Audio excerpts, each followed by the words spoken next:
I think we can start na, habol na lang siguro yung iba. Para we Sige, could, ma'am. we could catch up dun sa na-miss nating lesson last week. So again, good evening. So I hope that everyone is okay. We will be having quite a long presentation or discussion for today para one session left na lang po tayo, tapusin na natin for the two remaining sessions. So for tonight, we will be discussing job analysis, recruitment and selection and of employees. And of course, dagdag ko na rin po yung training para next session natin would be focusing din sa mga other topics to be discussed. So first, for the learning objective for tonight, we will be discussing po the importance of job analysis, specific information provided by job analysis, uses of job analysis information, methods, steps in conducting job analysis, writing the job description, and writing the job specification.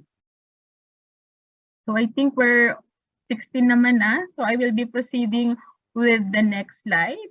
So of course, job analysis, we will define it as, the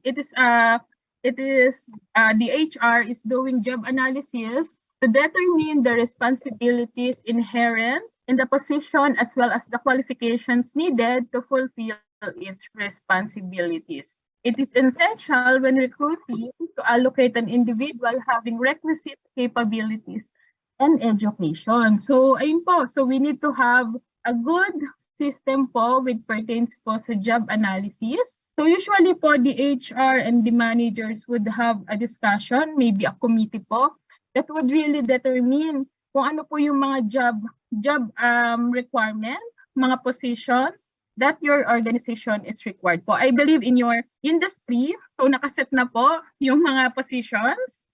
And then, meron din po kayong specific qualifications for each plantilla.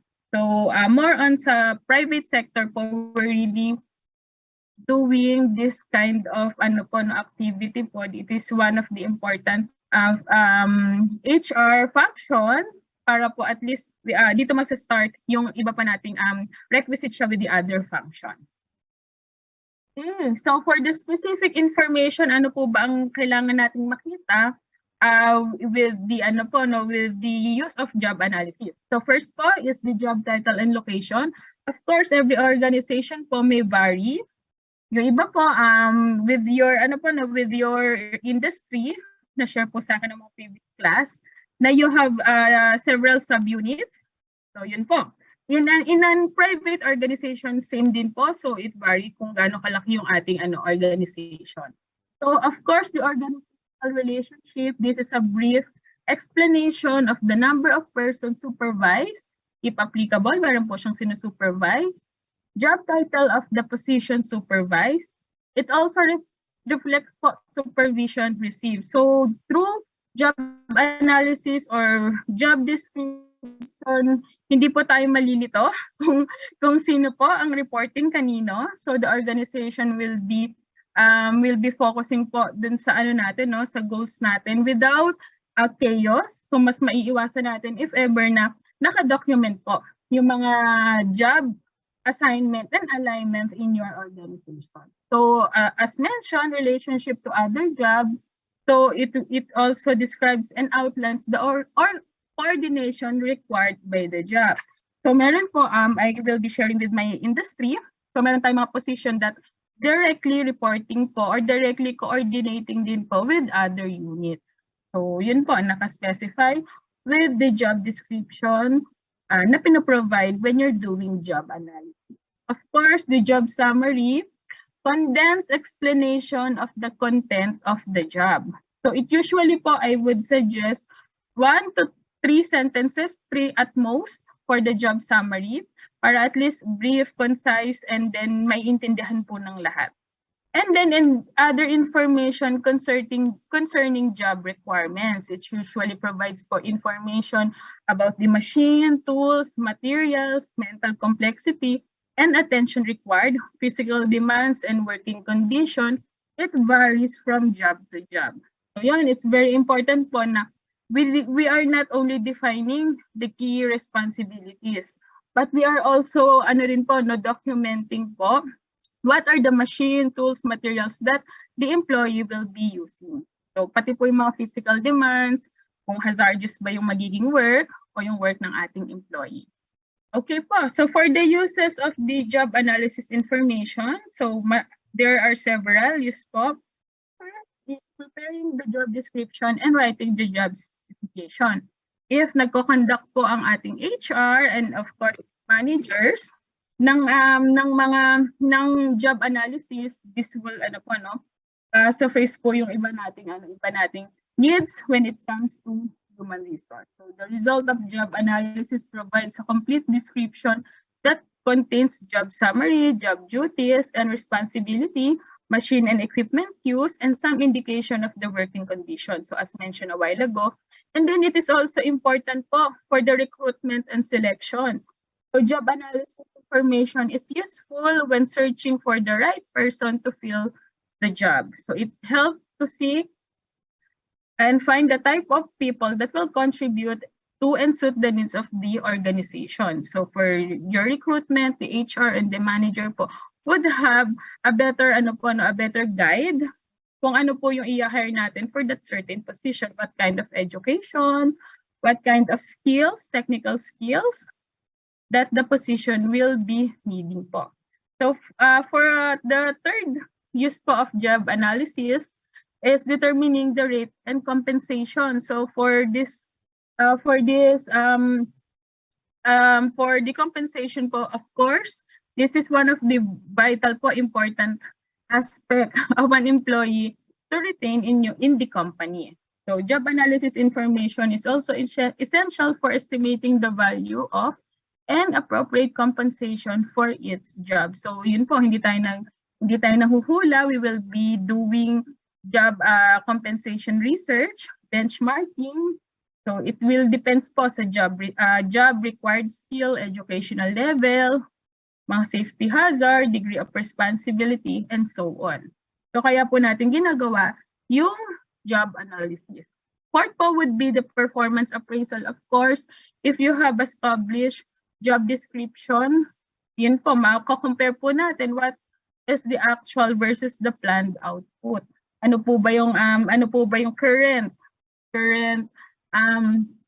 assessment nyo or current performance ng empleyado versus the planned output. So job analysis information is used to identify the standards and performance objective and specific activities to be performed against which employees are evaluated. So mas madali po tayo mag-evaluate. Later on, we will be discussing performance appraisal. Through job analysis, job specification, job description, we will be able to assess the performance po of our employee objectively based on the written document po natin. Or maybe a process, perhaps within your organization. So next po would be the training. So it's very important po that the information used po sa job analysis would also design the training and development program of your company or of your organization, because the analysis is resulting to job description show how the skills and therefore the kind of training that is required. Training and development are conducted to satisfy these skills and competence requirements. So of course, for the career planning and development, as mentioned on our first session, so the movement of individuals into and out of the position. So jobs and occupation is a common procedure in organization. So JA, job analysis, clear and detailed information to employees on career movement. So meron po tayong ladder, hindi stagnant yung mga empleyado natin if we're doing job analysis. Safety, of course, as mentioned. So the safety of the job depends on the proper layout, standards, equipment, and other physical conditions. Malalaman din po natin siya, magkakaroon tayo ng good data if we're doing job analysis. And of course, the last would be the labor relations. So ayan po, dahil meron po tayong standard, meron po tayong document that would help our employees no to adhere po dun sa dun sa task na binigay sa kanya, nakalisted na po yun doon. And then with that, may iwasan po natin yung mga malpractices. And then ito rin po yung magiging tool ng organization para if ever na may mag-file ng labor complaint against the company, so the job description would be a great help po, big help if ever po na we will be accusing of mga labor malpractices. Okay, so for the methods, so if you have any questions po, you can raise your hands para at least we could talk about it po, get some clarification, or if you want po to share naman your practice in your company or your organization. So for the methods of job analysis, of course, here are some of the useful methods. First, of course, is the interview. So ito po yung kami sa HR, ito po yung mas ginagawa namin. Very common. So job analysis information can be obtained by interviewing po yung mga empleyados natin or by group interviews with group of employees doing the same job or by interviewing the supervisor who is knowledgeable about the job. So as mentioned, kami po dito sa organization, we have our committees that would every now and then review yung mga job duties, responsibilities po ng mga employees namin on if the time permits po, for the faculty, every trimester, we would review po yung job description nila. And then for the non-teaching po, at least once a year, best practice, mag-review po tayo ng ating if updated pa mga job description. Observation can be done. However, for the observation po, meron lang mga certain position that would give us po parang license to observe. But other than other function, hindi po siya appropriate. Like ito yung mga sinight na example. May mga mental activities such as the lawyer, finance analyst, and the like. So they are expert po kasi when it comes to their job. So magiging subjective po if we're doing this kind of method, which is the observation. For questionnaires, ito rin po, less costly, mas madali. Ngayon you can send your questionnaires through Google form. Mas madali siya, or you can the old school, you can give questionnaire to your employees. So ito po, madali nating malalaman what are their current current job. So it usually includes asking the worker to describe the kinds of experiences, qualification, and attitude needs to perform the job. And after you have all this data, so magkakaroon po kayo ng conversation with your management, with the managers, if yung pong ating current job description is aligned pa po with what are they really doing. So minsan po may mga organization, nagtatanong sa akin, Ms. Criza, one from other institution would ask me, masyado na pong malayo yung mga nakasulat sa kanilang manuals job description. So yun po. So this is a good exercise. Kailangan po makuha din natin yung kung ano ba talaga yung nangyayari in the team, in each department. So through questionnaires, magkakaroon po tayo ng data. And then of course, employee recording and use of logbook. So ito rin po, just like po dun sa questionnaires, interview, magkakaroon po tayo ng solid data. So yung mga recording po ng mga duties nila, frequency of duties, when the duties are accomplished. So more on sa report po. This can produce a complete picture po of the job, especially when supplemented with subsequent interviews with the worker and the supervisor. So meron naman po tayo dito for sure in our offices. Kahit po sa government, yung mga reporting. Yan. So yung ating mga mga projects, perhaps pwede rin po natin i-detail po. And then step in conducting job analysis. So what are the steps? So step 1 is examine the total organization and the fit of its job. So for the for the private sector, so ang latest trend po dito would be dung naapektuhan po tayo ng pandemic. So a lot of organization po examine the total organization po, and then yung kung ano po yung mga current plantilla natin. It could be yung mga work from home arrangement. Yan. So natin, if ever na amendable. Yan. And then magkakaroon po tayo with this kind of activity po, malalaman na din natin what are the requirements po. And then determine the purpose of the job. So of course, when you examine the total plantilla of your organization, determine natin if the position po is naman siya, hindi siya redundant. The position is still relevant to the services that we're offering. If the position po would if the position is really needed, baka wala pa po tayong ganitong posisyon, certain job title, but the services po would require. So yan, magde-determine po tayo ng purpose. Then step 3, select job to be analyzed.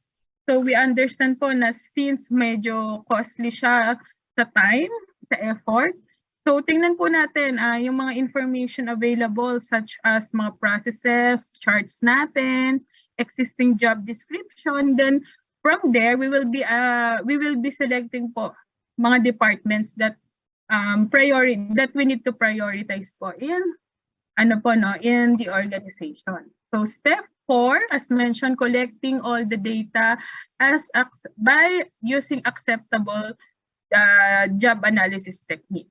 So yung mga pinag-usapan natin kanina, what are the methods? And then step 5, of course, you need to prepare your job description.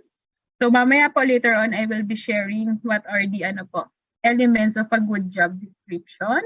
So for number 6 po, last step would be prepare our job specification. And then step 7, use the information from step 1 to step 6 for the job design.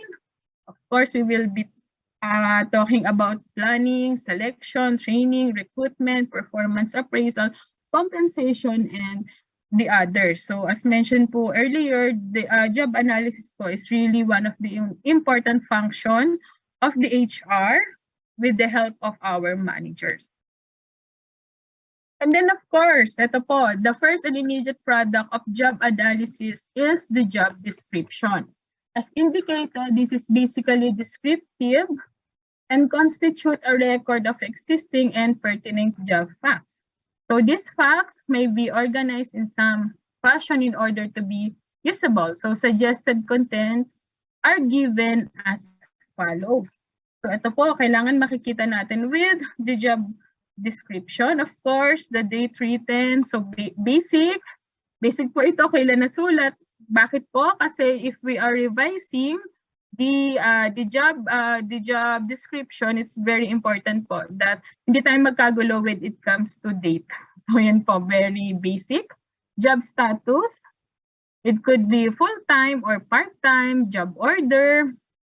And po, job identification, it includes job title, department, division, plan, and code number of the job. So sa inyo po, may plantilla. For the private sector, we have po yung mga mga organizational table and structure. Job summary, ayan po, as mentioned, a brief 1 or 2 sentence statement describing the purpose of the job and what outputs are expected from the incumbents. So dito po medyo sa job summary, when it comes to recruitment, I will be sharing what I experienced po, no? Kapag yung job summary natin sobrang haba, isang paragraph, most of the time the applicants would be intimidated. So it's very important po that when we're writing our job description, yung job summary po natin would be brief, concise, and then yun nga, easy to be understood po. And then of course the working relationship, responsibilities and duties performed. Relationship statement shows the job holder's relationship with others inside and outside the organization. So this includes supervision, mga nasabi po kanina, and supervision exercise. So kung sino po yung nagre-report sa empleyado. So one of the best example po dito is to avoid po yung meron po tayong mga nararanasan na lahat po feeling ng empleyado natin boss niya lahat nagko-command. So sa private sector, ayun po medyo common na lahat po ng katrabaho is parang kino-consider nila na sila yung may authority over the employee, lalo na kapag bago sa kumpanya. So with the good job description, magkakaroon po ng idea sa empleyado is kanyang supervisor po. And then of course, mas magiging okay yung relationship with the other team members kasi nga nakaspecified. So authority, so of course, it defines the limit of job holder's authority. Hanggang saan lang po ba? Decision making, decisions authority, direct supervision to other personnel, and budgetary limitation. So kapag po maganda yung ating job description, nakasulat dyan, yung authority, mas less yung problem natin. Competency requirements, education, of course, and experience including special skills required to perform a given job. So, self-explanatory po, education, kailangan ba graduate studies, may certain trainings required, license, yan. Working condition, yun po, a list of general working condition involved with the job location of the job, and other relevant characteristic of the immediate work environment, such as hazard and noise level. So, more on sa mga productions po, kailangan nakaspecify din po. And then when writing the job specification, so the job specification uses the job description to define the kind of human traits and experience required to do a specific job well. It shows what kind of person to recruit and for what qualities that the person should be tested. So here are the basic criteria po. The information contained in a job specification usually includes the following. So knowledge, of course, the body of information of one's need to perform the job. So job task po, skills, of course, the capability to perform a learned motor task such as word processing skills, communication, ability, the capability needed to perform non-motor tasks such as communication abilities, personal characteristics and individual traits such as tact, assertiveness, concern for others, leadership, can be credentials, proof, or documentation that an individual possesses certain competencies. Competence map natin. And then of course, last would be the technical requirements. Includes criteria such as educational background, related work experience, and training. So yun, medyo pasensya na po, medyo nagmamadali for us to catch up. Do you have any question po as of this moment? Anyone?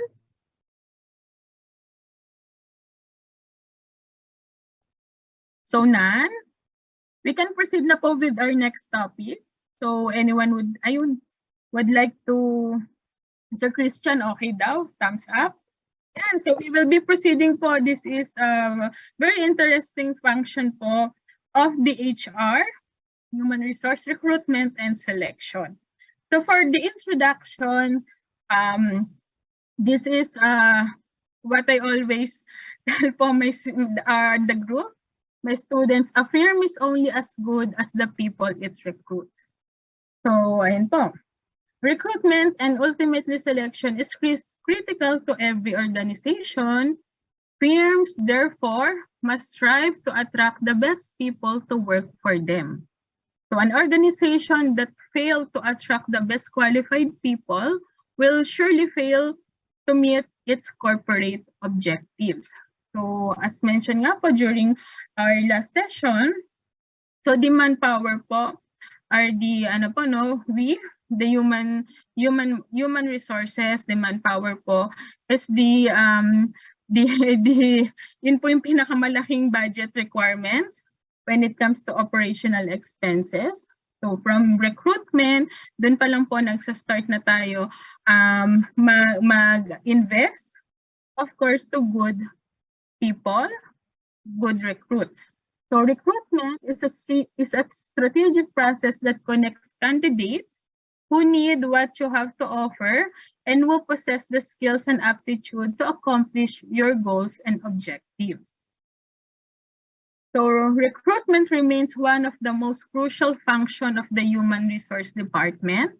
So no matter what mode you adopt in attracting qualified applicants, whether through advertising or other means, the cost starts from there. So as mentioned nga po, yung ating budgetary requirements po na sa company, kahit po government or private sector, manpower po talaga yung pinakamalaking jump. So then consider the time of your staff spends in administrating tests. So hindi lang po yung mga yung mga gastos natin when it comes to material. Of course, the time of the recruitment specialist, yung mga nagko-conduct po ng exam, interview, orientation, and training of a selected candidate. So if he fails, that's money down the drain. So doon pa lang po, sayang na po yung mga resources natin. So the cost is compounded when a failed employee is discharged and files an illegal dismissal case. So kapag po meron tayong pagkakamali when it comes to recruiting the right person, pati po doon sa employee grievance, mga dismissal cases we will be having a problem for sure po.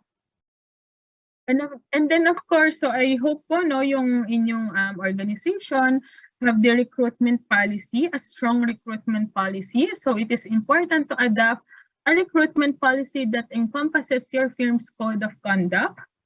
In attracting the best qualified candidates, the rules to be followed and the standards to be reached. So the policy should be directed to the following objective.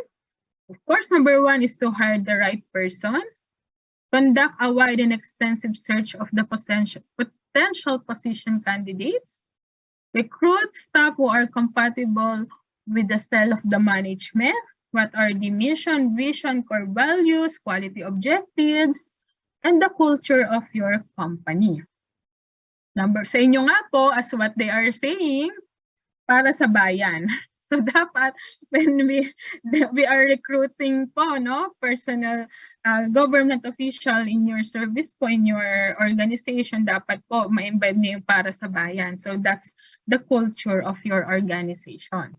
So handle application with due diligence, speed, and courtesy. So hire from within and develop an existing employees to qualify them for consideration for promotion. Make sure that no false or exaggerated claims are made in the recruitment announcement or help wanted advertisements. So sa HR po, we made sure po, pati po sa inyo sana, na lahat po nung nilalagay natin when it comes to recruitment announcement are true. Wala pong mga exaggerated, hindi po over the top. Talaga pong mabibigay ng company. And then, of course, place individuals in position with responsibilities and train them to enhance their career and personal development. So as part of the recruitment, so kailangan din po ma-enhance natin kapag na-engage natin sila up to their personal development. So notes po on the policy and of attracting internal versus external applicant. So each organization should be flexible in adopting recruitment options to make sure that the position is filed when needed. So as indicated above, depending upon the policy of the company, recruitments may be sought internally or externally. So later on po, I will be discussing the advantages and disadvantages po of hiring internal and external candidates. So each option has its own advantage and disadvantage. For the internal recruitment, so ito po yung mga nasa company na natin. So what are the advantage? So usually cheaper in terms of starting pay and faster to fill up internal vacancies.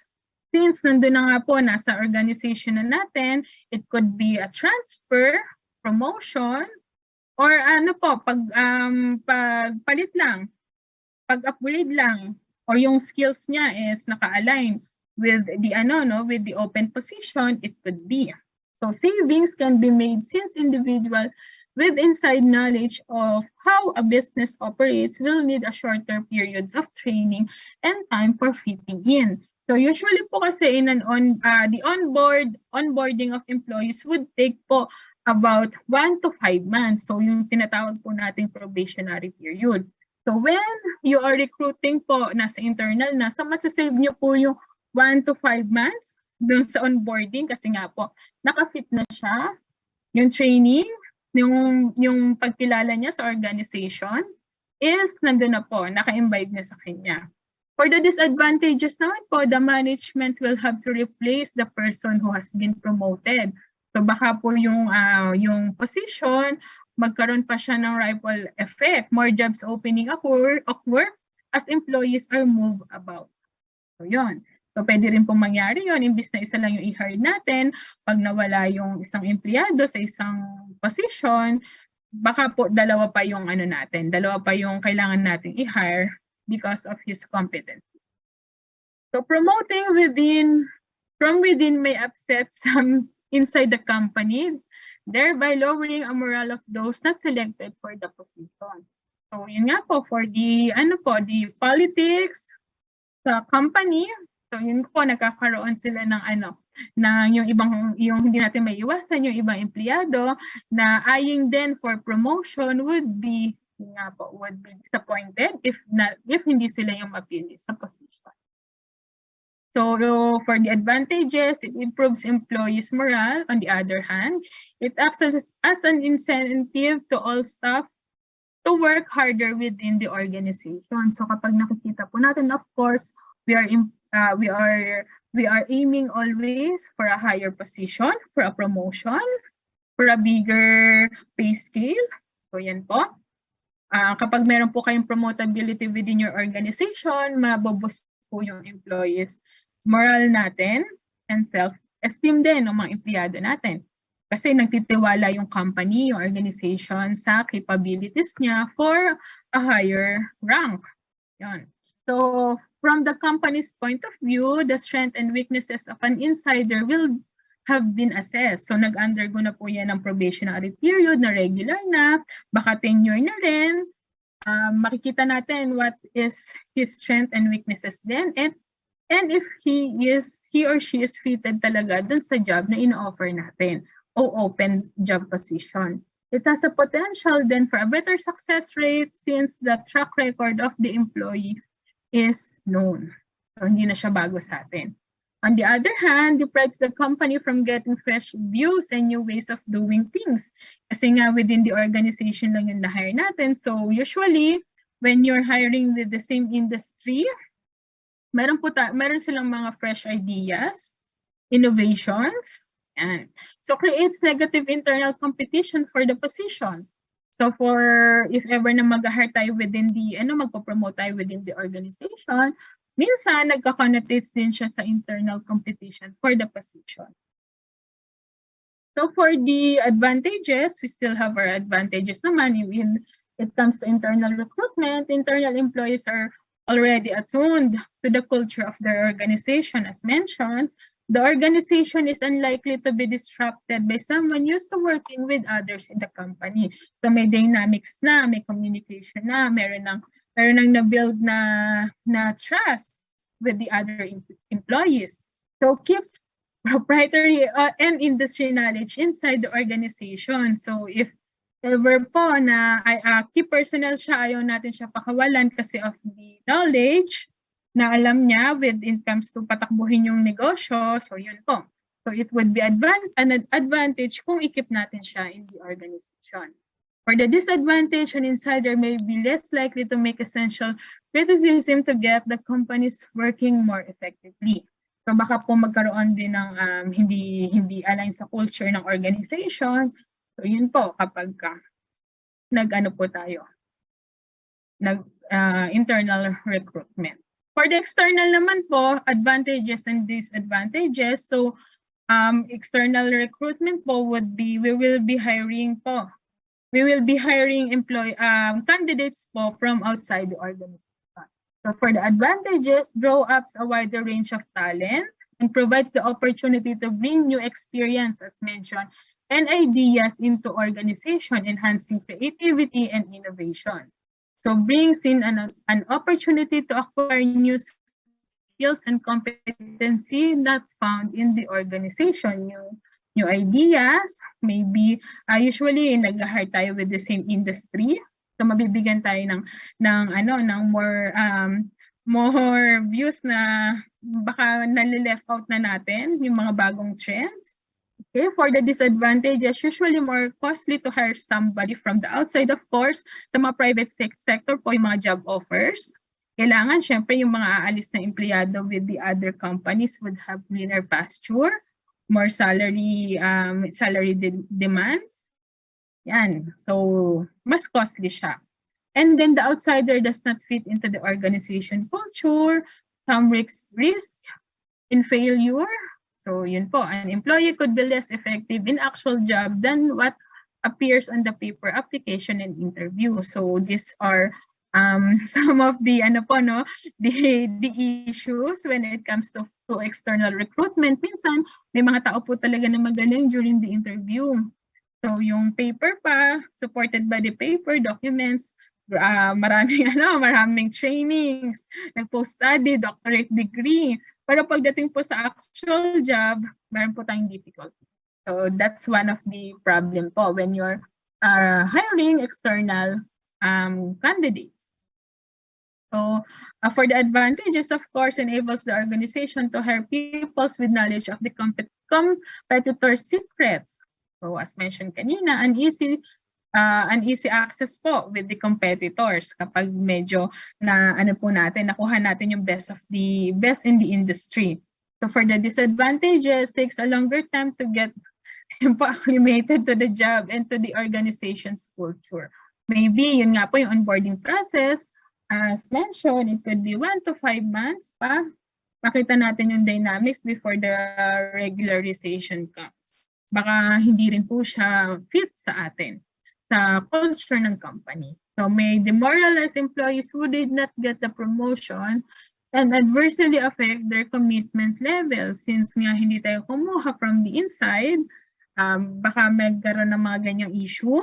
So, yun. So, yun yung mga din natin kailangan i-consider. So, one of the best practice po would be transparent. So, the HR and the managers po should let the whole organization be aware po kung ano yung mga job posting natin, job requirements, promotability, mga ladder natin, career pathing, para at least hindi ma-demoralize yung commitment o hindi ma-demoralize yung mga empleyados. And of course, the commitment and loyalty would be high. And then notes po on the policy of attracting internal versus external applicants. So, as mentioned, it is up to the organization to weigh the advantages and disadvantages of each option. So, labor contracts may entail an organization to hire from within. So, just make sure na we are following the labor law when hiring po. So one should recognize, however, that there are times when the organization has to hire somebody from the outside. So as mentioned, you need to be very transparent with the hiring process, the hiring requirements. Kasi minsan hindi talaga natin may iwasan that the employees would push their limit po for that certain position. So for example, when a company decides to create a research department, a quality assurance or IT department, and there is obviously no one from the ranks or yung mga empleyado nyo po have the knowledge, skills, and competence to head the new department, external hiring is imperative. So kaya po, importante, as mentioned kanina, yung job analysis natin, job requirements would, would be present para sa mga ganitong recruitment, recruitment issues natin, magagamit natin siya. Okay. So, do you have any questions po? Anyone from the group? Questions? Sherry? Yes, Sir Louie. Good evening Yes, po. Ma'am, based from your experience, ma'am, what's the difference, ma'am, of the recruitment of a private firm and a public or a government, ma'am? Opo. So with the based lang po no sa mga sharing sa akin with the previous classes na nasa same nyo po no sa government. Sa inyo po kasi civil service yata. Yung nag-govern. May civil service and of course po. Yes, correct ma'am. me. Opo. So nakadepende po sa sa policy ni civil service. So meron din po para kayong parang civil human resource, HR. Sa po kasi, and then of course, the benefits and salary po are transparent, may salary grade. When it comes to, yes, yes Ma'am Faye, thank you po. When it comes naman po with the private sector, so yan po hindi po dinidisclose as much as possible yung ating pong mga salary pay. So yun po within the negotiation of the applicants and the management. So yun po yung mga ilang pagkakaiba po. And then of course with the recruitment and selection process, depende po sa company. So I can speak po with my company. So sa amin po kasi the approval po or the hiring committee would compose po of different the president, the deans, the program heads, the department heads. So yun po, iba-iba yung dynamics namin. Not unlike po with the government. Meron na po talaga kayong standard. Lalo na kapag po sa salary and benefits. Yes, Sir Edward. Yes, ma'am, magandang gabi po. Yes po, sir. Paano naman, ma'am, yung endorse ni boss o kamag-anak ni madam? Okay po. Usual tanong din yan, sir. So with our company, okay lang po na may relationship as long as po walang direct supervisory. So it differs po from an organization po no. With other po I can speak po with De La Salle hanggang 3rd or 4th degree po of relatives is not allowed. So yun po, sa iba rin po, sa ibang company rin po, hindi rin po hindi po pwede ang mag-asawa. So it depends po sa company policy. So yun po, sir. Thank you po, ma'am. Apo, hindi po talaga natin maiiwasan, lalo na po sa government sector, yung kamag-anak kumare. Kaya po kailangan naka-in place po yung inyong sir, job description. And then yung mga job specification para po meron tayong documented kung meron pong gustong ipasok and then hindi po talaga siya mag-fit, hindi po siya mag-qualify. So we have po, para maiwasan din yung samaan ng loob. Yes, sir. Yes, Miss Faye. Ma'am Faye. Good evening po. Mag-share lang ma'am as civilian HR po sa Philippine Navy yung process po ng recruitment sa amin ma'am. Pinaka-initial ma'am sa amin, dumadaan po kami sa parang examination po. Yes. Para maliban ma'am sa we are required to pass the civil service or bar exams po. Pagdating po sa Navy ma'am, ang pinaka-initial po na gagawin is exam po muna, yung parang ganun din po sa ini-exam ng mga nagbi-military. Tapos pag pumasa ma'am sa exam, ako ma'am, nakadaan po ako sa dalawang beses po na board deliberation, wherein as in board siya ma'am, hindi lang po isang tao. Yung pinakauna po sa office po na ina-applyan ko, may board po doon. Tapos pag pumasa pa ulit doon ma'am, additional next next level of board, ma'am, yung composed naman po ng buong Philippine Navy na under po na nagmamanage po ng personnel po. Mhm. So, yeah. Po, parang nakatatlong board deliberation ata ako, ma'am, bago pa ako na-hire. Opo, it depends Ayun po, talaga ma'am. ma'am with the organization. So some of the private sector, to answer po yung tanong ni Sir kanina, same din. So sa amin, we have the committee hanggang makaabot ka po sa president. So ganun din po. So ano, medyo parehas. The examination po would depend din po sa organization. Kung minsan may mga service provider, minsan naman may mga registered psychometrician inside the naman po organization. Yun po with pertain sa mga exams. Thank you, Ms. Faye, for sharing. Anyone? Apo? Yan. So if none, we will be proceeding po with the stages of recruitment. So there are several stages of recruitment. So number 1 po, isa-isahin natin siya, determining whether a vacancy exists, prepare job description and person identification, Ma'am, media excuse me. announcement.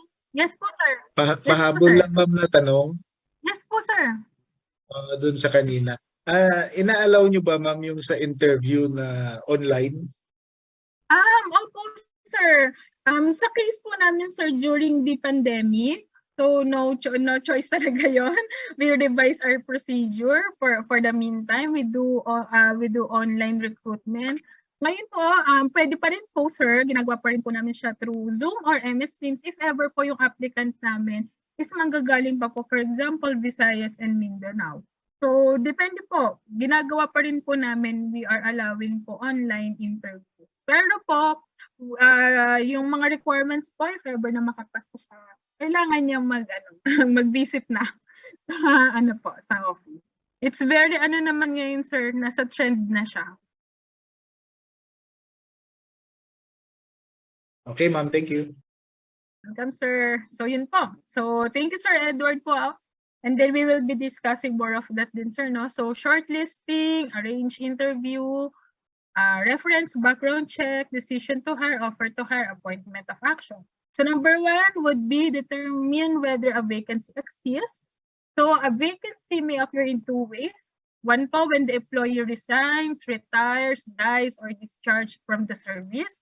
So, of course, magkikreate tayo ng position to replace po the person.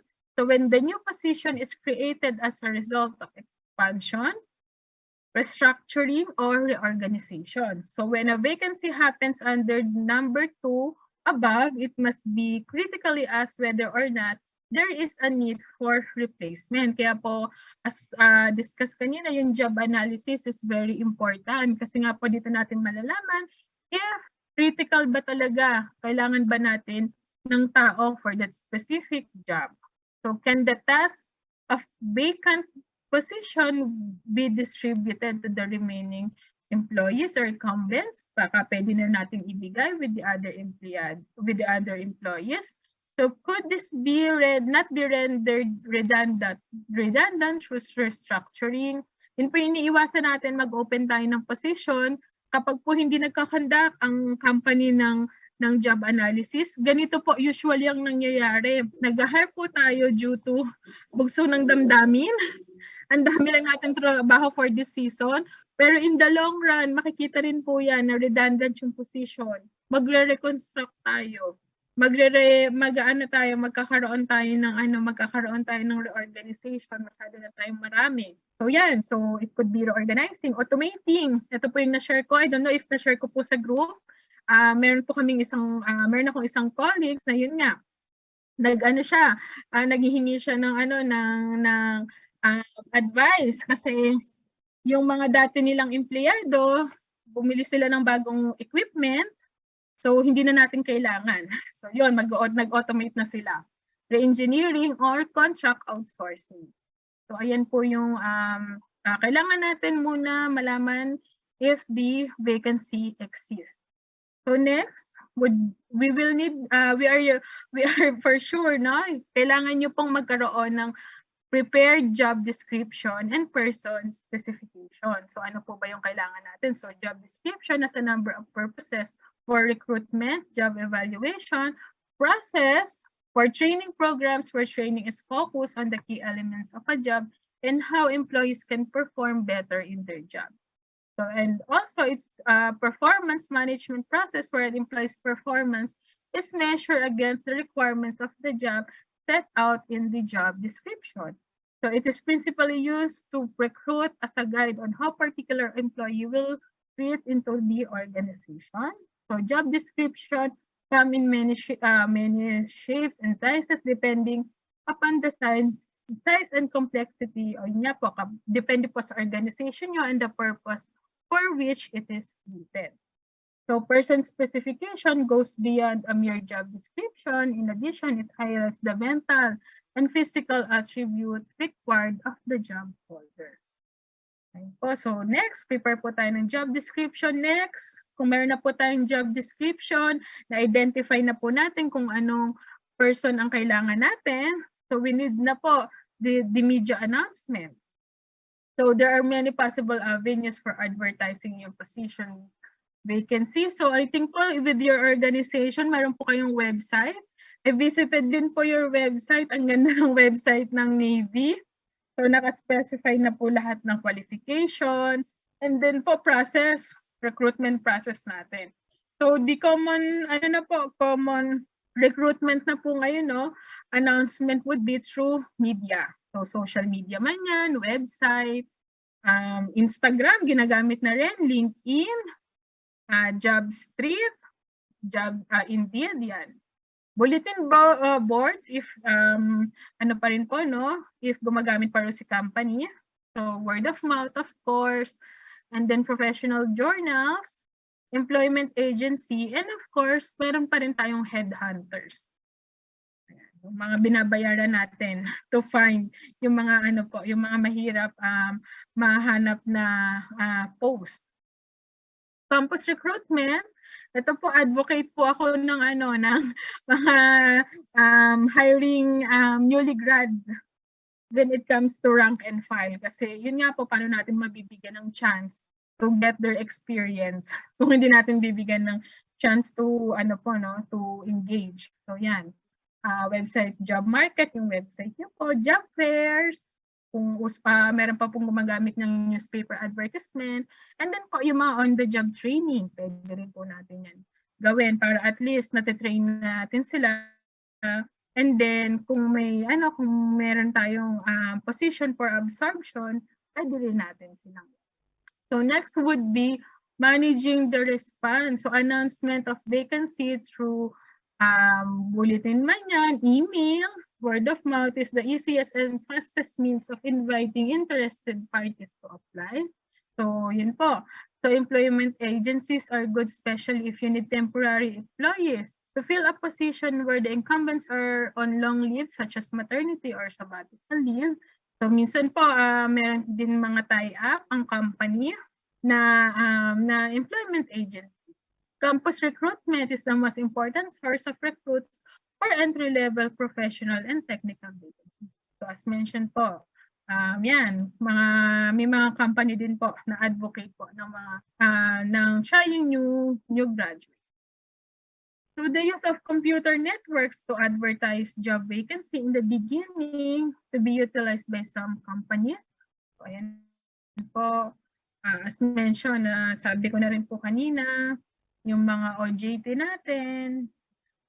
So for the shortlisting, so separating the chaff from the wheat. So discarding those who are not qualified is probably the easiest work in the whole process of recruitment. So kapag meron po tayong in place na job description and person identification po, specification, malalaman po natin who are qualified. And then magawa na po tayo ng shortlisting of candidates. The idea is not to lose your precious time in those of the other managers po in interviewing those who do not meet the basic requirements. So kami po sa HR, yung mga recruitment specialists, meron na po silang checklist every post. So if ever po na mag-apply and then hindi po bumasa sa basic requirements, so hindi na po natin siya i-invite for interview. So once the shortlist is done, it may be the most appropriate time to do a reference and background checking. So the advantage is you may still be able to pare down the list for the barest minimum by weeding out those who have negative results in the reference or background check. So kaya po may importante sa amin pong mga HR practitioner that we have a good shortlisting file para po ma-evaluate natin and hindi rin masayang yung oras for the next recruitment process. So arrange interview. So for the interview, once the applicant pool has been screened and individuals to be considered as identified, interview should be arranged with those candidates. So the following steps may be observed. So it depends with the organization. Arrange and confirm date and time with candidate, of course. Develop the interview schedule and confirm with all individuals who will be involved in the interview process. So ako po ay make sure na when I'm inviting the applicant po, nandun na po lahat ng mag-i-interview sa kanya. Kasi sayang din naman po yung time ng employee if pabalik-balikin natin sila. And then sayang din po yung time ng managers and kung sino po man yung interviewing person. For develop, provide interviews with a job description and person specification of the job. Kaya po talagang ito, importante yung JD and person specification. So bibigyan po natin yung panel of interviewers para at least alam po nila kung anong itatanong nila sa skills, sa competence, yan. So sa educational background, training, may ititik po sila doon. So ensure that all interviewers are trained in the techniques of the interview. So make sure po as an HR personnel, kailangan po na bibigyan natin ng orientation yung mga mag-i-interview, ano po ba tamang isagot. Usually naman po in an organization, mayroon na silang standard form para nandun na lahat, walang makalimutan, standard questions, and of course, yun pong level of assessment. And then, so develop an evaluation tool. So ito po yung sinasabi ko for all interviewers to use upon the completion of the interview. So sa amin po dito, I can share lang with our process. For the teaching personnel, meron po kaming initial interview. And then we have the interview with the deans and the department heads. And then meron pong demo teaching. So it could be an evaluation tool of the demo teach. And then of course, after that, we will be proceeding now with the final interview. So, ganun po yung process. And then, of course, we will be conducting interview after that. So, reference, background check. So, usually yung mga na organization medyo nakakalimutan mag-reference checking and background checking. So, background checking and or reference po should be made only for those candidates who have advanced to the final stage and who are under serious consideration for the job.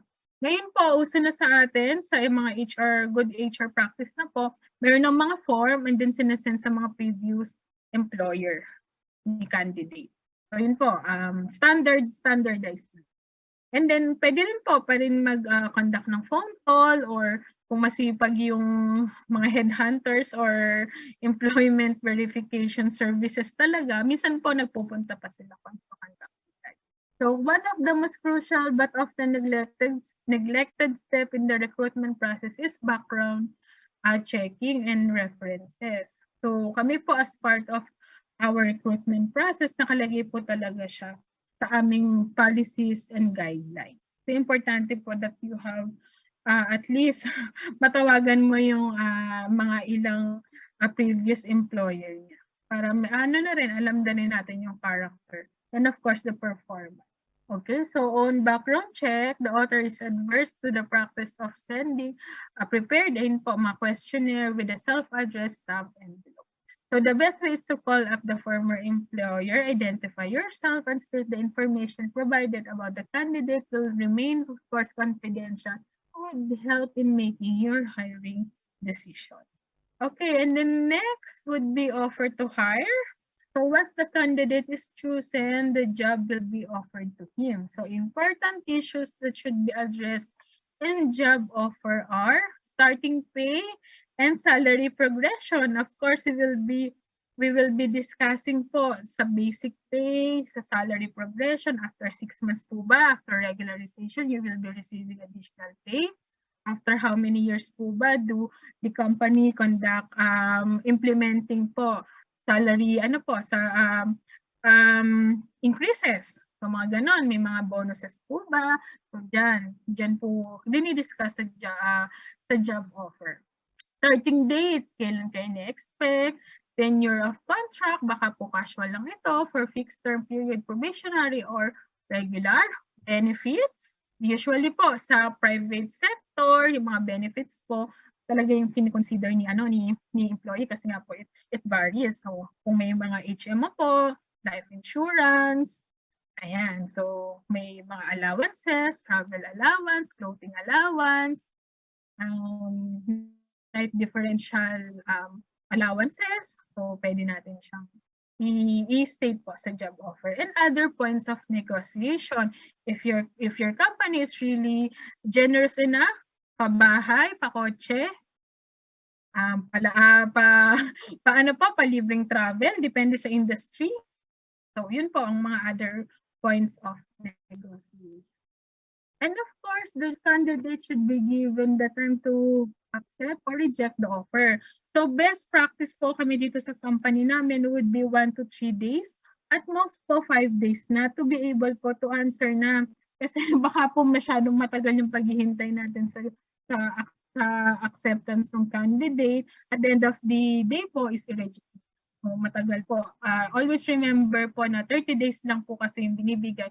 In sa private sector, I don't know po sa public, upon resignation po kasi ng empleyado, 30 days notice lang. So sa 30 days na yun, dapat si HR nakapag-process na po and nakapag-identify na ng pwedeng ipalit. So kapag masyado pong matagal yung offer natin, yung time natin with the candidate, maapektuhan din po yung hiring schedule. So you should not, however, compromise the availability of other candidates. If the candidate of choice declines to offer po, yun, bumabalik na naman po tayo sa first process natin. So kailangan pabigyan lang natin siya ng 1 to 3 days para mag-decide. At most na po yung 5 talaga. So once the candidate of your choice accepted the position, of course, the written appointment shall be made confirming the offer and for the candidate to accept and sign his conformity to the space provided in the letter. So ito na po, acceptance na of the job. So that's it po for the recruitment and selection. So anyone po have questions, sharing, mga gusto niyo pong malaman pertains to private sector, sana po I can answer your queries. Anyone po? Have Ma'am, good evening, ma'am. Yes po, sir. Yes, ma'am. Ma'am, yung dun sa offer to hire na, ma'am, di ba? Mm-hmm. So, naka kayo ng isang individual, ma'am, na parang best suited dun sa trabaho, ma'am. Ma'am, may mga instances ba na, ma'am, na parang nagdi-demand siya? Ay, So, marami po, sir. So, kung gano'n, ma'am, paano nyo hinahandle yung ganong situation, ma'am, na magbi-benefit pa rin yung company na parang win-win solution ba, ma'am, na yung kumbaga ganun? Yes po. Yes, sir. Thank you for your question. Madalas po itong nangyayari, sir, lalo na if you're hiring the best in the industry. So, lagi po yung may point for negotiation. Usually, salary package, sir. So, first po, sir, is you need to, sir, kami po mga HR managers need to have a good coordination with our finance manager. So kailangan po within the budget. Hindi naman po tayo, sir, masyadong lalagpas doon. And then of course, sir, we have our top executives to decide if ever po talagang gustong-gusto nila kasi sir, prerogative po talaga ng management. Trust and confidence po kasi talaga yung binibigay lalo na sa mga managerial and top executives. So ang win-win din, sir. So papakinggan namin yung demand ng empleyado and then we will align it, sir, dun sa kung hanggang saan yung kaya naming ibigay. Ganun siya, sir. Magmamatter. And then, of course, sir, we need to have his or her documentary, sir, mga, mga, mga requirements with the position, sir. Educational, trainings, mga niya, sir, mga connections niya. Yung connections, malaking din yun, sir. Mga affiliation niya with the people of the same industry. So, ayun, sir, kapag nag-meet kami halfway, it's either tanggapin niya, sir, or tatanggapin din namin, sir, na hindi namin mabibigay yung hinihingi niya. Ganun siya, sir. Okay, ma'am. Thank you, ma'am. So, parang pag nag-apply kayo, sir, pwede na kayo mag-demand for more. Kasi yung for na. Pero ano po ba, ma'am? Kuwari, di ba, yung company mag-offer ng amount, ma'am, di ba? For that person, ma'am, di ba? So, wala ba kayong mga ginagawang parang to-do list niya, yung gagawin niya, na dapat ma-meet niya para maging win-win ba, ma'am, na binigyan Yes, nyo, sir. nagawa naman yung tasking na. So, mayroon kayong ganun, ma'am? Yes, Mayroon pa sir. kayong listahan? Opo, sir, within your 5 months, sir, of your probation, sir, always remember, pag hinar naman natin to, we have our probationary period pa. So, kaya nga, sir, yung job description, sir, mahalaga. Kasi at the, sir, at the job offering, at the conversation po with the job offer, naka-specify po doon lahat ng expectation, lahat ng duties and responsibilities, lahat, sir, ng KPI. So, nilalatag namin yun, sir, as part of the attachment ng job offer natin. So, kung tingin niya, kaya niya rin naman talaga, and we have 1 to 5 months to assess the performance, then yun, sir, after 5 months, syempre, sir, meron ka, ang company, sir, meron niyang power po to regularize your probationary employee. So, kung promises ka lang with the negotiation, walang magagawa sa empleyado naman kapag hindi siya nakapasa sa probationary. Ganun na namin siya, sir, tinitreat. Thank you, sir. Anyone po from the group? Questions pa po? Okay. So, none. We will be discussing the training and development of employees. So next meeting na po natin yung performance review and appraisal kasi magiging masyadong too much information na. Mahirap na i-absorb pag masyadong maraming topics. So we will be focusing po muna sa training and development. Okay. So for the training and development learning objectives, so first we will be defining the training and development, the training process, the training option, and the training method. So for the training naman po, so training defined is a learning process that involves the acquisition of knowledge, sharpening of skills, concepts, rules, or changing the attitude and behaviors to enhance the performance and employees of our employees. So usually po, yung training would start po sa first day ng empleyado during the first day po kasi he or she will be receiving po yung ating tinatawag na company orientation. So from the start po talaga, kailangan na natin ma-integrate sa ating empleyado what are the processes, procedures, culture, mission, vision of the company.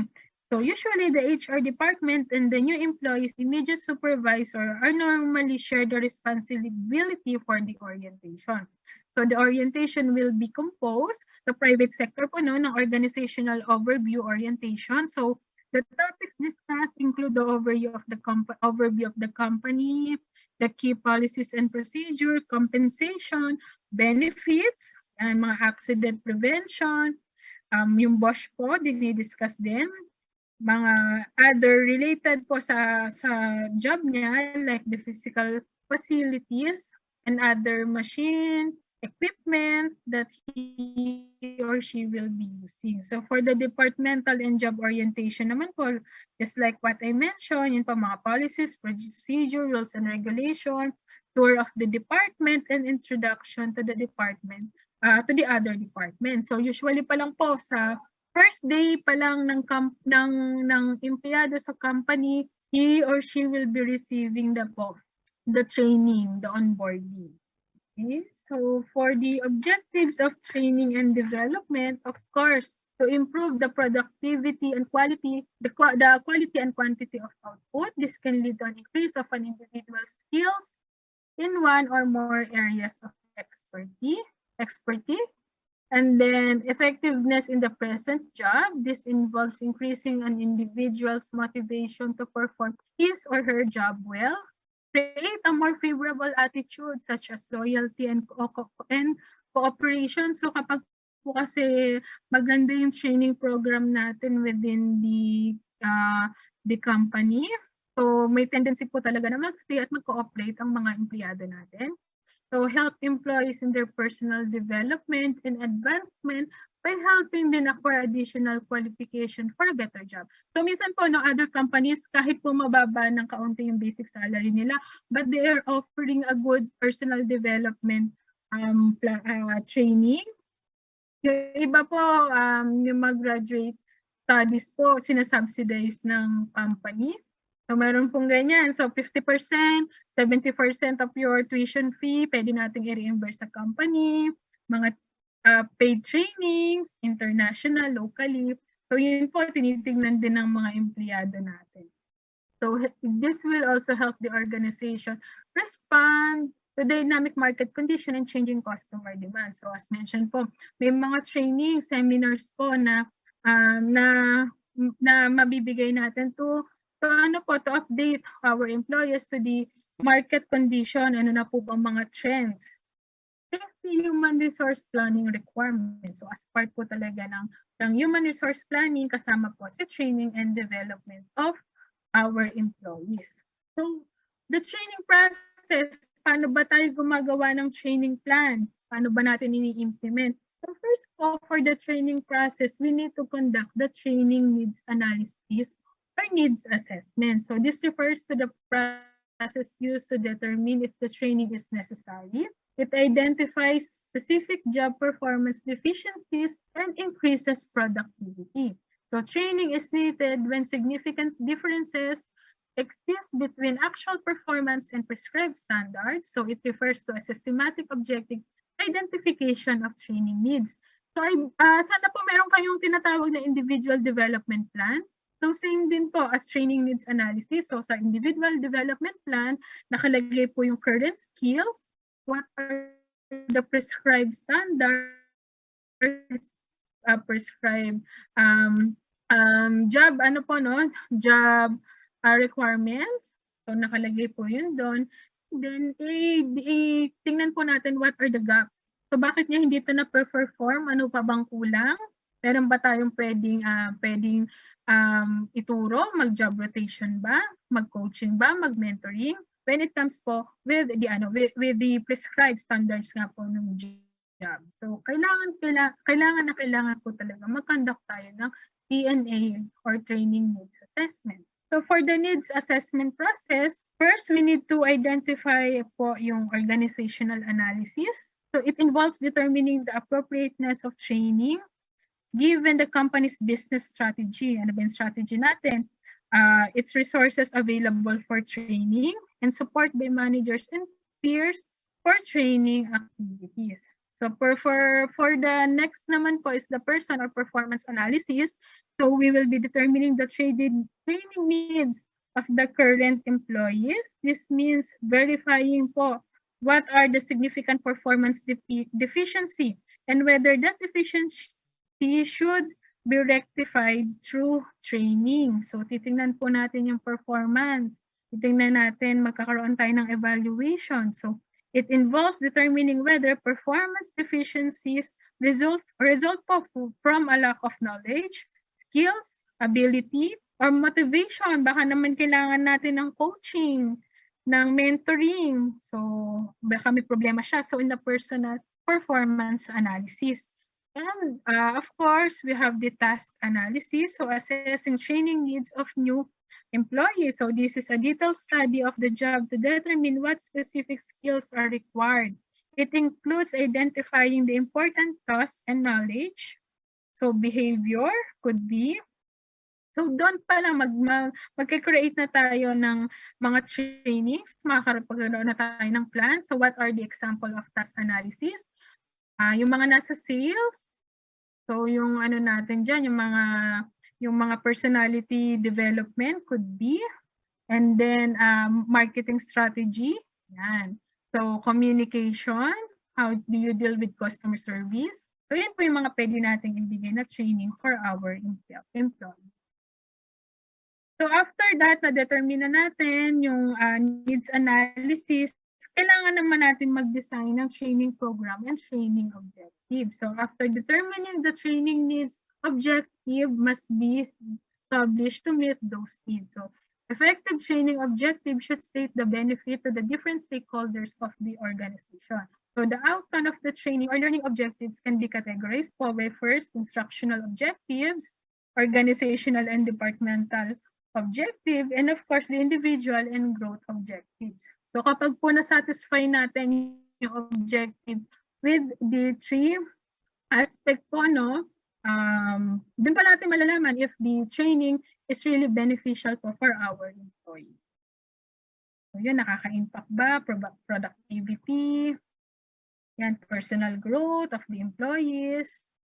And then of course, after that, we will be designing.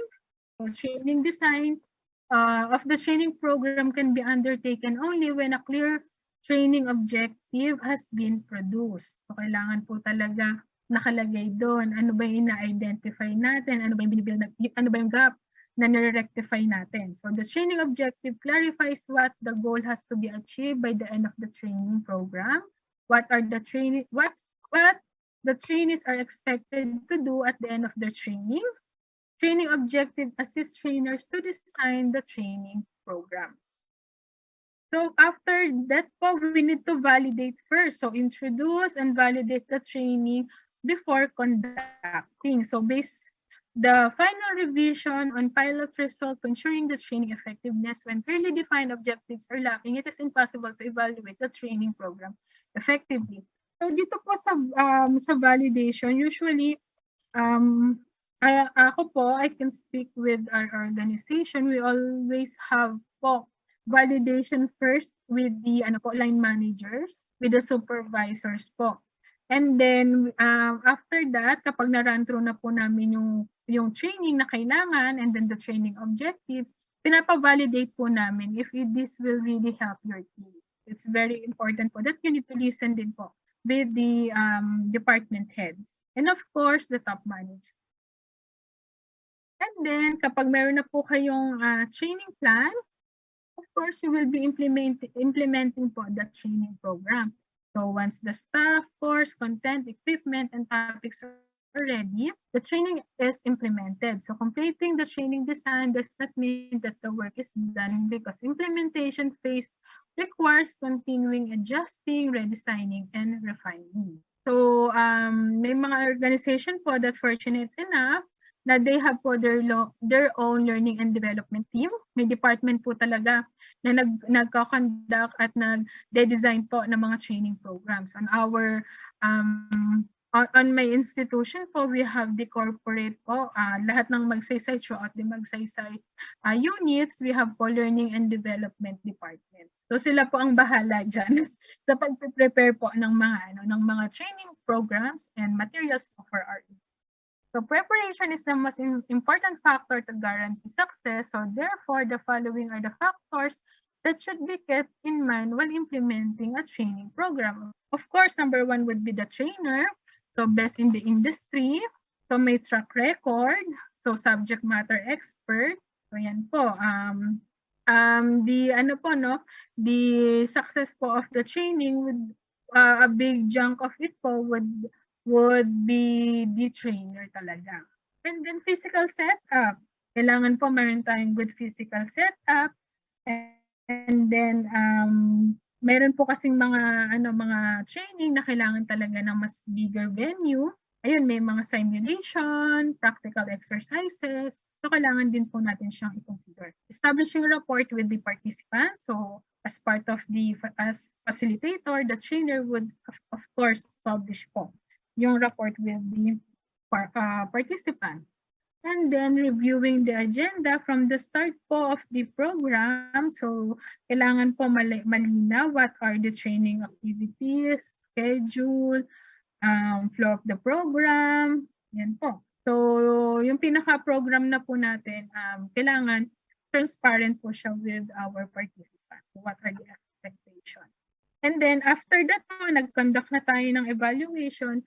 Ito po yung importante, we need to have the evaluation. So this will help check whether the training has had the desired effect.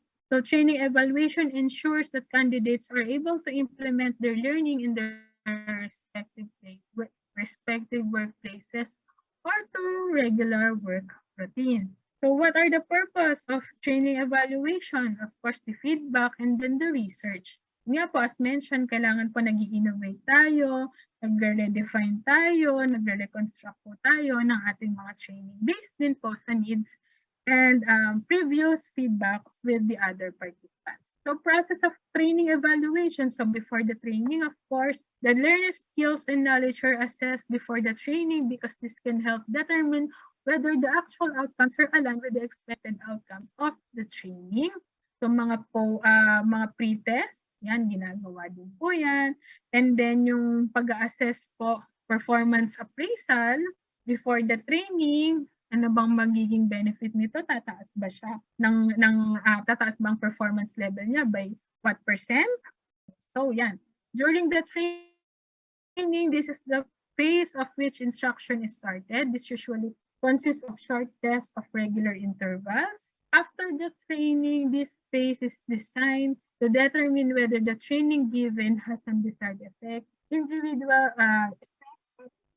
department, and organizational level. Observation, questionnaires, and interview are some of the techniques used for evaluation. So I'm sure po you're familiar with the training evaluation kasi every now and then na nagta-training kayo, nagkakaroon po kayo ng mga evaluation with the speakers, with the training program, and then with the whole activity po. So yun, kino-consider po namin sa HR yan. Then pinag-aaralan din namin on how to to continually improve the design of the training. And then one can also measure the success of training program according to the action of the learner. Of course, ito yung pinakasimple. Kung okay ba, satisfied ba yung ating mga learners, ang ating mga participants, learning level, yan, behavior of the learner, and then of course, ito na yung result. Yung mga pre-test, post-test, ayan po. So ito din po sa this should be made at least 6 months after the training so that the trainees will have the opportunity to put what they learned into practice. Ito po yung ginagawa ko, best practice.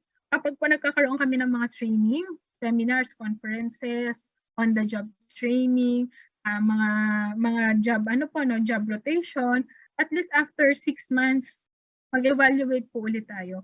If may natutunan yung empleyado na-adapt po, nagamit, daily work routine, sa work sa mga tasks, kasi if not po, baka kailangan natin mag-redefine, baka hindi siya useful dun po sa team or sa empleyado. So the training options, what are the training options that are available po in the Philippine context? So outsourcing, ito po yung pinakamadali. So mag-hire po kayo ng outside your organization. So ito po yung mga service provider natin na nagpo-provide po ng mga training. So you can choose po sa pinakamagagaling within the topics. Siyempre may track record. So when you're outsourcing. And then dito po sa outsourcing, usually kasi mas costly siya rather than internal training. So for the outsourcing po, I suggest na you pick po the best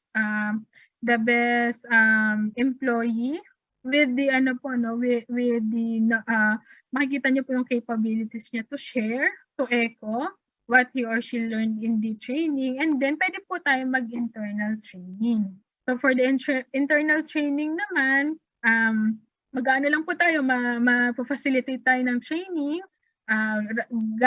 within our organization. Pwede rin naman po tayong mag-invite ng, ito po, number 4 natin, independent professional. Sa internal training po, yun nga, if you have your own learning and development team, so pwede po natin silang itap for the internal training. So product-related training, so ito naman po, kailangan talaga yung mga subject matter experts, sila po yung may-ari po ng processes na, yung may-ari po ng procedure guidance processes, it could be external. So usually po sa mga manufacturer, yung mga supplier po nila nagkakandak ng product-related training. For us po, mga learning management system, ina-outsource po namin. And then, yung pong may-ari ng process na yun or services would conduct the training for us. And then, of course, we have the independent professional. So, yun po, yung mga, yung best, mga expert. So, mga po talaga natin, trainer, mga consultants. So, yun po, pwede po rin natin silang itap for our training. Nga po, may mga lang siya. It could be costly, but at least better trained professional na po. Mas maganda na i-train na tayo with the best in the industry. And then for the training methods naman po, dalawa lang po ang masashare ko sa inyo, pero ito po yung usual na inaano po natin, no, na usual na ino-offer ng mga company. First is the cognitive method. So it usually involve po mga lecture, discussion approach, mga demonstration, hands-on, mga hands-on training. So yan po for the cognitive methods. So for the behavioral methods naman po, ito yung mga ginagawa natin na feeling natin hindi siya part of the training and development. So, what are the behavioral methods or practical training to the trainees? Kasi po minsan may connotation tayo na when it comes to training, dapat yung mga seminars, yung lumalabas, yung conferences. But of course, we have our behavioral methods inside the organization. So ano po ito? So pwede po nating i-consider yung mga on-the-job training, mga coaching, mentoring, job rotation. Meron pa rin po tayong job instruction technique. Kung kami po dito sa organization, our president would have time to coach, mentor po yung mga dean, department head. So that's part din po ng training and development. Meron po tayong mini-mentor, meron pong kino-coach. So on my side, I am exposed with the HR practices po of our corporate office. So minsan po pinapadala kami sa Manila for us to be familiarized sa ibang areas po ng HR. So vice versa, yung mga HR din po doon pinapadala sa academe para po at least ma-integrate din nila, malaman din nila what are the function po ng HR when it comes to educational setting. So ganun po, kapag po nagkakaroon ng ganun sa company, akala lang ng iba, training lang, palalabas ng seminars, conferences. That is also part of your, of your development within the organization. So on the job trainings, yung mga yung mga nagsha-shadow into different departments. So yung for us po, yung mga laboratory technicians po namin would shadow po dun sa classes, sa instructor. So para po may familiar sila on how to conduct classes. And then po, pwede silang mag-enroll sa mga specialized courses for them po to be able to teach din. So yung mga ganun po, pwede rin po natin siyang i-open for the development and training of our employees. So yun. Do you have any question po pertains with the training and development? Yes, Sir Bert. Ma'am, do you have a training contract?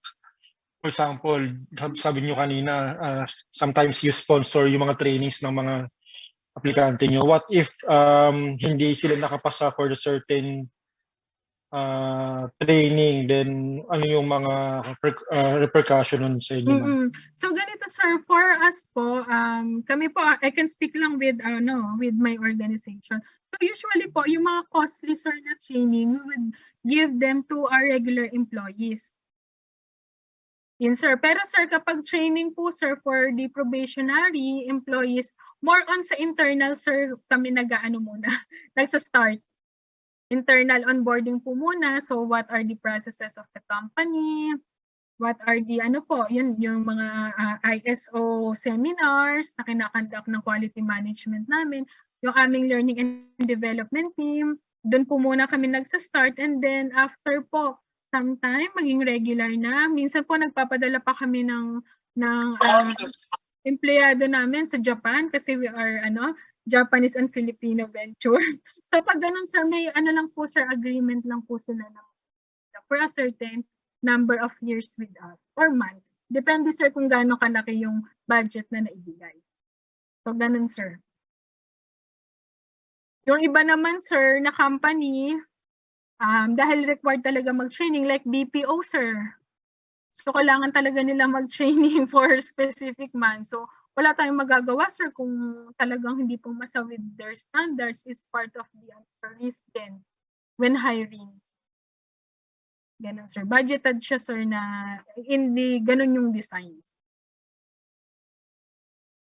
Ma'am, what if ma'am? What if yung... Hello, Ano po ma'am. sir? Yes sir. Hello, ma'am. In case, ma'am, na, di ba, pinag-train nyo, ngayon, sabi nyo, may contract sila for, sabi ma'am, di ba sabi nyo, certain years, dapat sila Yes umalis. sir. Ngayon, ma'am, if they opt to leave the company, ano yun, ma'am, magbabayad sila? Yes, sir. Ano yung terms? Part of their contract sir, meron silang certain percentage sir na babayaran sir if hindi nila matapos yung contract nila with us. Or else sir, kapag naman hindi, we will not be giving sir yung original training certificates. Mga ganun sir, kung medyo below lang naman 10K or 15K yung yung bigay ni company sa yun sir, hindi lang talaga namin sir ibibigay sa kanila yung original. At least sir, umalis sila ng halimbawa 1 to 2 months. Kasi very rin naman sir, generous din naman yung company namin kapag mga ganun sir. Medyo maliit lang din yung contract sa amin. Pag lang talaga sir mga 100,000. Yun sir. So depende sir sa isa-sign na contract ni employees. Syempre sir, din mag-i-invest din kasi si company, dapat in return mapakinabangan din yung mga sir, mga in-invest na develop. In-invest na training and development sir. Okay, sir. Other Thank you, ma'am. Thank you din sir. Question ko sir, sa government, how do you nagpe-pay po ba or may share po ba si employees? Or we're purely pa-train talaga to sir ng government? Anyway. I believe ma'am, may certain time din na babayaran. For example, ito ay parang twice ata. Kung 1 year ka nag-train abroad or somewhere, 2 years mo babayaran mo yung yung Service, sir. pa-training. Okay. So service lang sir, pero monetary naman, wala kayong wala namang kayong parang babayaran. Pag hindi po ata na complete yung service, ma'am, yun po yung kailangan Okay. mo. Same with the din po, same with the private sector. Meron pong computation. With amount versus dun sa mo sir and ma'am. Kung gaano kakatagal magsistay sa company.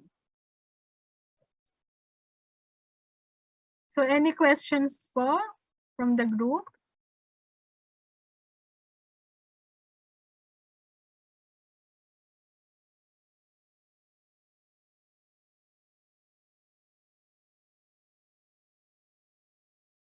Anyone? So wala na po. So, yan.